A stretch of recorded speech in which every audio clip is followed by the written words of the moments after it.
Standing in front of my mirror that graduation morning, I smoothed down my nursing school cap and adjusted my gown for the 100th time. After working 3 jobs throughout college while my parents paid for everything Madison needed, this moment felt surreal. 4 years of late-night shifts at the diner weekend hospital, volunteering and studying between classes had led to this day.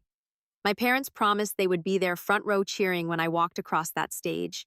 I had saved their seats, bought them flowers, and counted down the days. Before I share what happened next, let me know where you are watching from around the world. Hit that like button if you have ever felt overlooked in your family, and subscribe for more real-life stories that will make you think. Because what happened next changed everything between us forever. Growing up, I always knew I was different from Madison. While she got private tutors for subjects she struggled with, piano lessons she never practiced, and a brand new Honda Civic for her 16th birthday, I was working at the local grocery store to save money for my own used Toyota.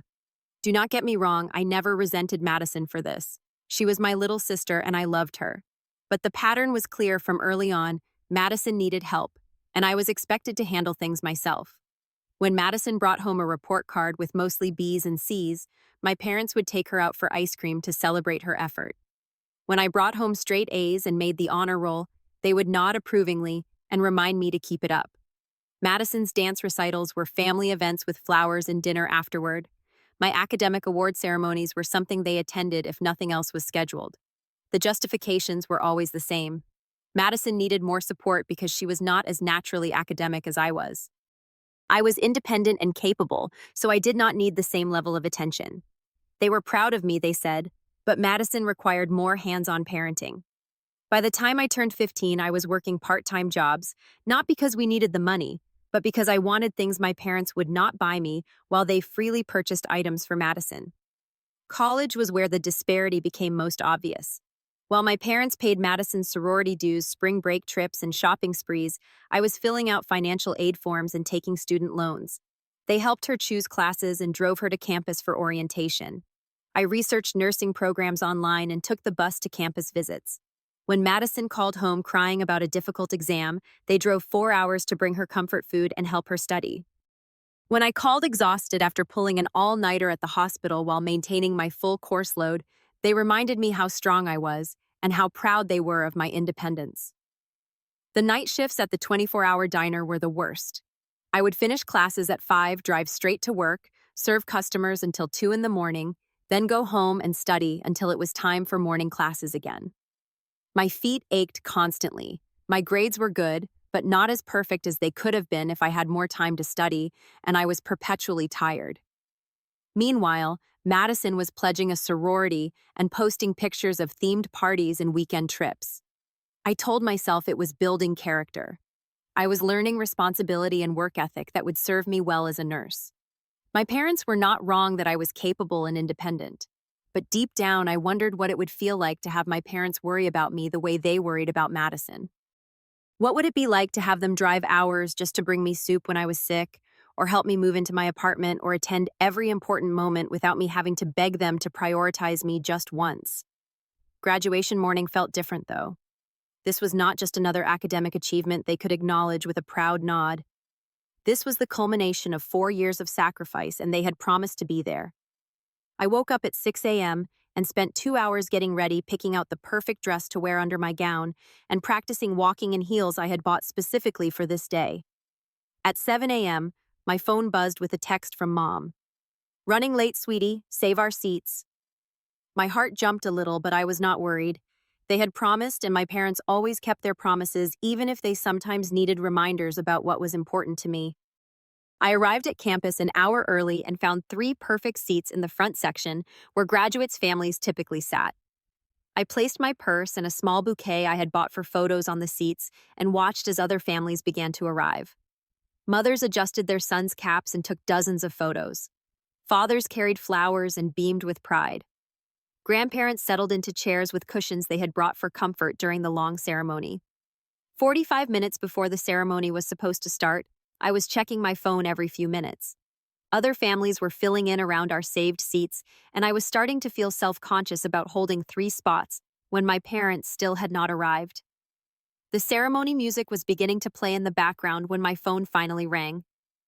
"Hi, honey." Mom's voice sounded stressed and hurried.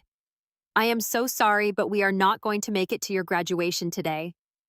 The words hit me like ice water. "What do you mean you are not going to make it?" "Madison called us this morning in a panic. Her movers canceled last minute and she has to be out of her apartment today. Her new lease starts tomorrow, and if she does not move everything today, she will lose her deposit and have nowhere to put her things. We are already halfway to her college town with the truck." I stood there in my graduation gown holding my phone, watching other families settle in for the ceremony. "But this is my graduation." "I know, sweetie, and we feel terrible about missing it. But you understand, right? Madison really needs us right now, and you are so capable of handling this on your own. We will celebrate when we get back home, I promise. We can take pictures and everything." The irony was not lost on me. Even on what should have been my day, Madison's needs came first, and I was expected to understand because I was the responsible one. Walking into the graduation ceremony alone was one of the hardest things I had ever done. I removed my purse and the flowers from the seats I had saved and watched as other families quickly claimed them. The empty chairs next to me felt like a neon sign announcing that no one had cared enough to show up for me. Sarah, my roommate and fellow nursing graduate, found me in the staging area before we walked across the platform. Her parents were there with her grandmother and two aunts, all wearing matching t-shirts with Sarah's photo and Nurse Graduate 2023 printed on them. "Where is your family?" Sarah asked, looking around. "Emergency with my sister," I said, forcing a smile.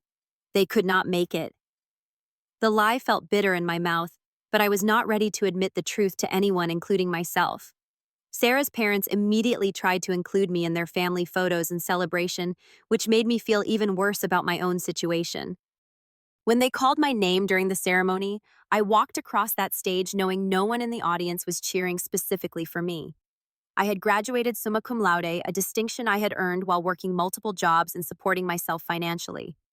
The dean shook my hand and congratulated me on my outstanding academic performance.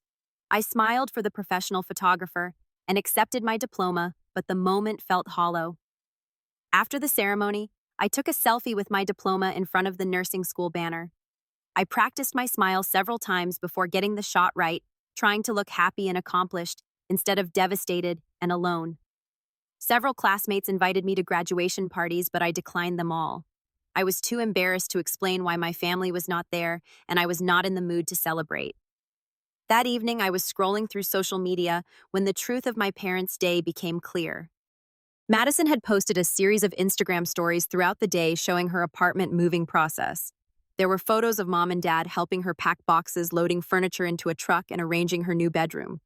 The final story showed all three of them at an expensive steakhouse celebrating Madison's successful moving day with cocktails and dessert. What made it worse was seeing my mother's comment on one of Madison's posts. "So proud of our girl starting this new chapter. Dad and I loved helping you get settled in your beautiful new place." There was no mention of my graduation anywhere on their social media. No acknowledgement that this had been an important day for anyone other than Madison. I realized then that this had not been a last-minute emergency at all. Madison's lease and moving date had been planned for weeks. My parents had simply chosen Madison's convenience over my milestone achievement. I screenshot the post before I could stop myself staring at the evidence of their priorities. While I was walking across a stage alone, they were laughing with Madison over expensive steaks and celebrating her moving day like it was a major life achievement. The family group text had been quiet all day, which was unusual for a day when someone had important news. Finally, around 9 p.m., I sent a photo of myself holding my diploma with the message, "Officially a registered nurse." Madison responded first. "That is so cool. Mom and Dad helped me get completely settled into my new place today. It was the best day ever." My parents' responses came 20 minutes later. Dad wrote, "Congratulations, honey. Sorry we missed the ceremony. We will take you out for a nice dinner next weekend to celebrate properly." Mom added, "So proud of you. We will plan something special to make up for today." I stared at their messages, feeling something break inside me. They were treating my graduation like a minor inconvenience. They could reschedule not a once-in-a-lifetime moment they had chosen to miss. I typed and deleted at least 10 different responses ranging from hurt and disappointed to furious and confrontational. Finally, I sent, Do not bother planning anything. The moment already passed. I watched as all three family members read the message immediately, but none of them responded. After 30 minutes of silence, I left the family group chat for the first time in my life. The notification sound that had been the soundtrack to family communication for years was suddenly gone, and the quiet felt both terrifying and peaceful. 3 days passed before my parents called. I had been expecting it sooner, honestly, but I later learned that Madison had convinced them I just needed time to cool off, and that I was being overly dramatic about the whole situation. When my phone finally rang Wednesday evening, I almost did not answer it. "Hi, sweetie." Mom's voice was cheerful and normal, as if nothing unusual had happened. "How has your week been? When do you want to plan that celebration dinner for your graduation?" The casualness of her tone made my blood pressure spike. "You want to know how my week has been?" "Of course, we have been thinking about you and want to take you somewhere really nice to celebrate. Maybe that Italian place you like downtown?" "You chose Madison's moving day over my graduation," I said, my voice shaking with anger I had been holding in for 3 days. There was a pause, then Dad's voice joined the call. "Eva, honey, it was an emergency. Madison was in a real bind, and you know how she gets when she is stressed. We could not just leave her to handle moving all by herself." "It was not an emergency," she posted about it on Instagram like it was the best day of her life. "You planned this." "We did not plan anything," Mom said, sounding defensive now. "Madison called us that morning crying because her movers canceled. What were we supposed to do, leave our daughters stranded? I am your daughter too."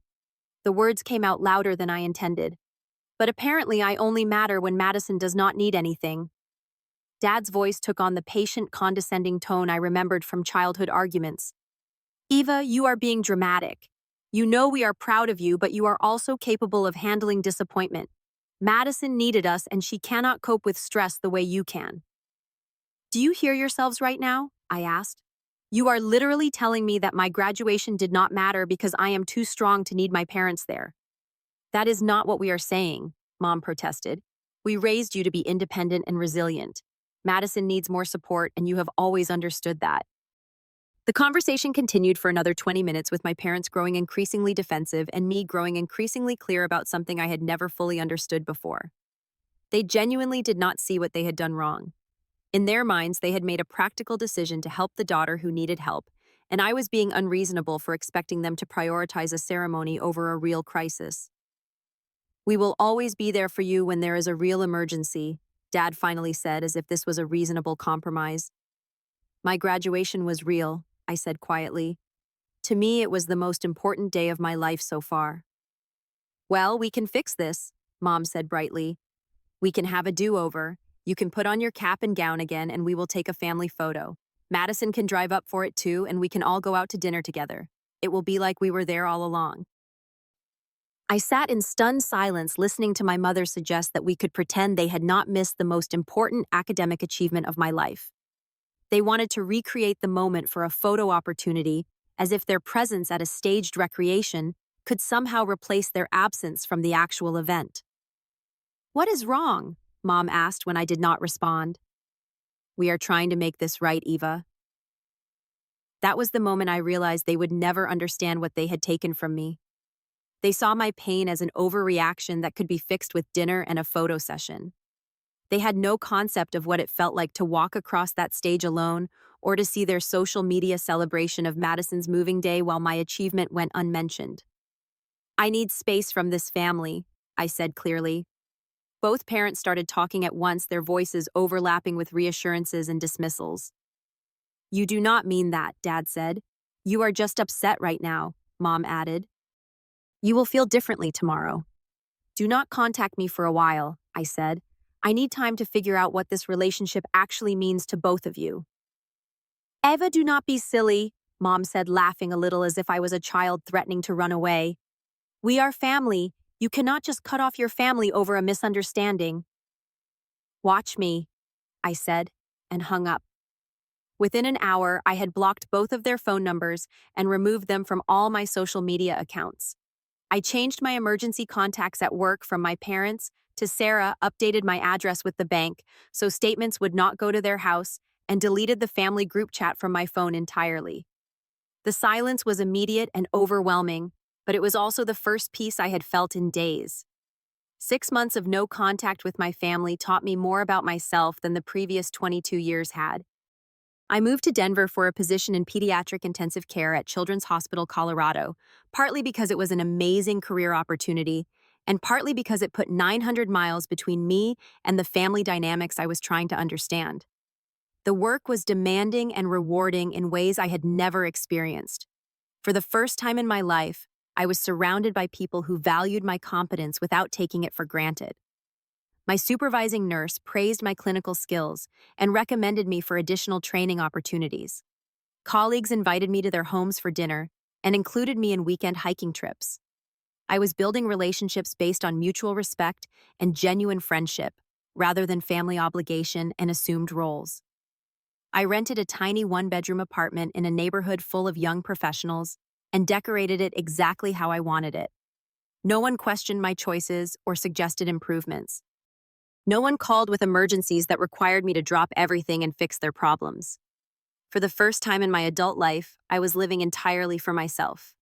The therapy sessions I started 2 months after moving were perhaps the most valuable part of this period. Dr. Martinez helped me understand that what I had experienced was not normal sibling rivalry or typical family dynamics.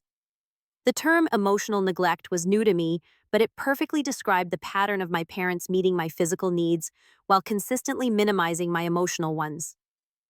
"You were parentified," Dr. Martinez explained during one session. "Your parents made you responsible for being the stable, capable one so they could focus their energy on Madison. That is not fair to either of you." My parents made several attempts to reach me through relatives and family friends during this period. My Aunt Kate called me at work one day to tell me that my parents were worried sick and that I was breaking their hearts with my stubbornness. A family friend sent me a Facebook message saying that life was too short to hold grudges and that my parents just wanted their daughter back. What struck me about all these interventions was how they framed the situation. I was being stubborn and dramatic. I was holding a grudge over a simple misunderstanding. I was hurting my parents by refusing to forgive and forget.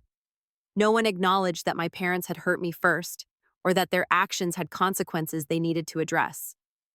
Madison's wedding invitation arrived at my old address 4 months after I moved. My former roommate forwarded it to me, along with a note that several family members had asked for my new contact information. The wedding was planned for the following spring, with Madison marrying her college boyfriend in what the invitation described as a destination celebration in Napa Valley. I felt a mixture of sadness and relief looking at the beautiful invitation. Sadness because I was missing my sister's wedding, but relief because I would not have to navigate the family dynamics and pretend everything was fine. I could picture the event, my parents focusing entirely on Madison's perfect day, me being expected to help coordinate and manage details, while my own feelings about our relationship were pushed aside for the sake of family harmony. The invitation went into a drawer unanswered. Through social media posts from mutual friends, I learned that Madison's wedding planning was consuming my parents' time and attention entirely. They were paying for the venue, the catering, the flowers, and Madison's dress. They flew to California twice to tour locations and meet with vendors. My absence from the planning was apparently explained as me being too busy with work to participate. Life without my family's constant needs and emergencies was surprisingly peaceful. I developed hobbies I had never had time for, like rock climbing and photography. I dated casually without having to explain family drama or cancel plans for family emergencies.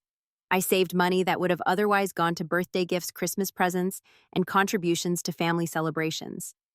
Most importantly, I began to understand my own worth in ways that had nothing to do with being useful to other people. My value was not determined by my ability to handle whatever crisis someone else was facing. I was worthy of love and attention simply because I existed, not because I was capable and independent. The call that broke 6 months of silence came on a Tuesday evening in October.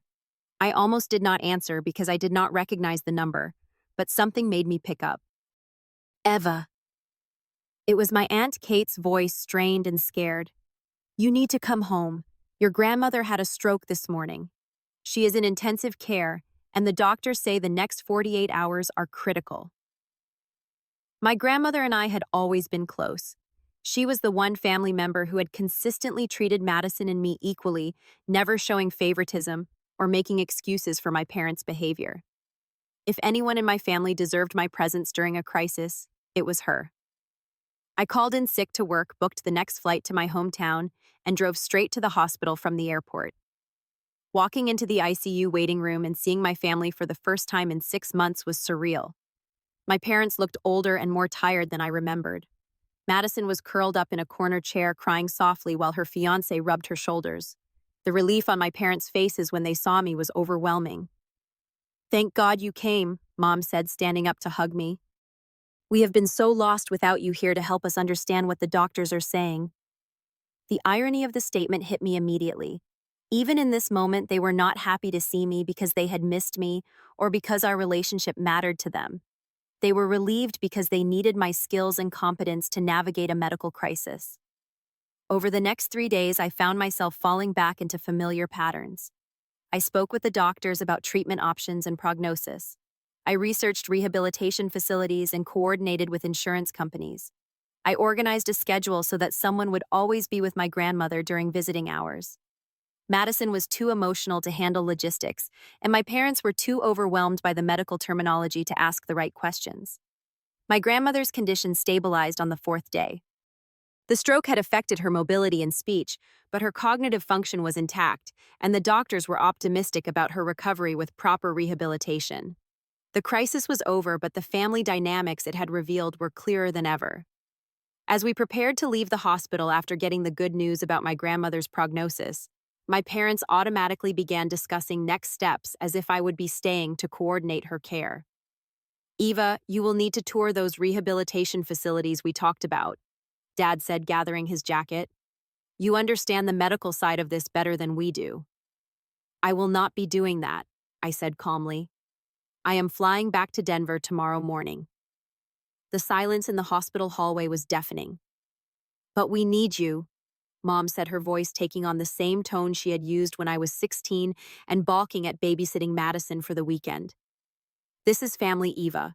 We have to stick together during difficult times." "I was here for Grandma," I said, "but I am not here to resume the role of family problem solver. If you want me in your lives going forward, we need to have a serious conversation about how you have treated me and what needs to change." "We cannot change the past," Dad said impatiently. "You missed your graduation and that was unfortunate, but dwelling on it is not productive. We need to focus on moving forward." "Moving forward requires acknowledgement of what happened and genuine change in how you treat me," I replied. "Until then, we do not have a relationship to move forward with." For the first time since I had known her, Madison spoke up in a family conflict that did not directly involve her. "They did mess up, Eva," she said quietly, not looking at our parents. "I know I have always gotten more attention and help than you have. It was not fair." My parents stared at Madison as if she had spoken in a foreign language. "You kids are reading too much into normal family dynamics," Mom said dismissively. "Every family has different children with different needs." "I am not a child anymore," I said. "I am an adult woman who has built a successful career and a happy life. I do not need you to rescue me from consequences or fix my problems. But I also do not need to accept being treated as less important than Madison when it comes to major life events and family priorities." The conversation that followed was difficult and emotional, with my parents alternating between defensiveness and grudging acknowledgement that perhaps they had not handled my graduation in the best possible way. Madison's support was crucial in helping them understand that their favoritism had been obvious and harmful, not just a product of my sensitivity. We did not resolve everything in that hospital hallway, but we established a foundation for rebuilding our relationship on more equal terms. My parents agreed to attend family therapy sessions to work on their communication and recognition patterns. I agreed to gradually reestablish contact while maintaining the boundaries I had learned to set. The process was slow and sometimes frustrating. There were setbacks and arguments and moments when I questioned whether the relationship was worth the effort. But my grandmother's stroke had reminded me that family relationships, even imperfect ones, have value when they are based on mutual respect and genuine care. Over the following year, my parents slowly learned to treat me as an equal family member, rather than the designated responsible one. They attended my nursing certification ceremony when I completed my pediatric intensive care specialization, bringing flowers and taking photos and celebrating my achievement without needing to be reminded that it was important. They asked about my life in Denver and my new friends without immediately shifting the conversation to Madison's needs or concerns. The relationship was not fully healed, and I suspect it never will be entirely free from the patterns that were established during my childhood. But it was functional and respectful in ways it had never been before. I had learned to value myself enough to demand better treatment, and they had learned that maintaining a relationship with me required acknowledging my worth as more than just the family crisis manager. My graduation day still hurts when I think about it. The memory of walking across that stage alone will always be painful, and no amount of family dinners or photo sessions can change the fact that my parents chose Madison's convenience over my milestone achievement. But that day also taught me something invaluable about my own strength and worth. Sometimes the people who are supposed to love you unconditionally need to earn their place in your life through their actions, not just their intentions. Setting boundaries with family members is not cruelty or stubbornness. It is self-preservation and a recognition that you deserve relationships based on mutual respect and genuine care. The graduation day I spent alone ultimately led to a period of independence and self-discovery that changed my life for the better. Sometimes losing your family is how you find yourself, and sometimes finding yourself is what allows you to rebuild better relationships with the people who matter most. Have you ever had to set boundaries with family members who took your strength for granted? I would love to hear your stories in the comments below.